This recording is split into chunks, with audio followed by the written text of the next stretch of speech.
একদল বলছেন না, ইশরাক আলাদা জিনিস আর দোহার নামাজ আলাদা জিনিস, এটা বলছেন। কিন্তু আরেক দল বলছেন না, আসলে এটা নয়।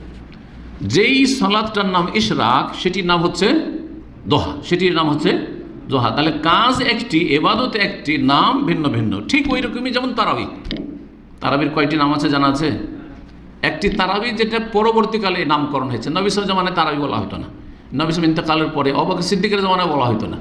তারাই বলা হতো। উমর রাদিয়াল্লাহু আনহু জামানায় যখন প্রতিদিন জামাত শুরু হলো, 30 দিনই জামাত শুরু হলো, তখন থেকে তারাবি এর নাম হলো।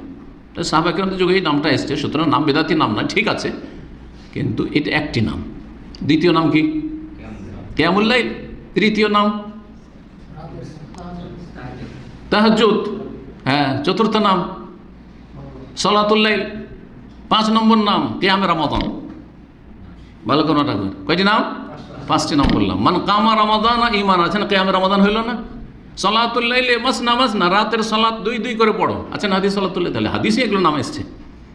হ্যাঁ জি, কিয়ামুল লাইল। হ্যাঁ, ইয়া আইয়ুহাল মুযাম্মিল কুমিল লাইলা ইল্লা কালিলা, কুমিল লাইলা কিয়ামুল লাইল, তাহলে কোরআনে আছে কিয়ামুল লাইল, ঠিক না?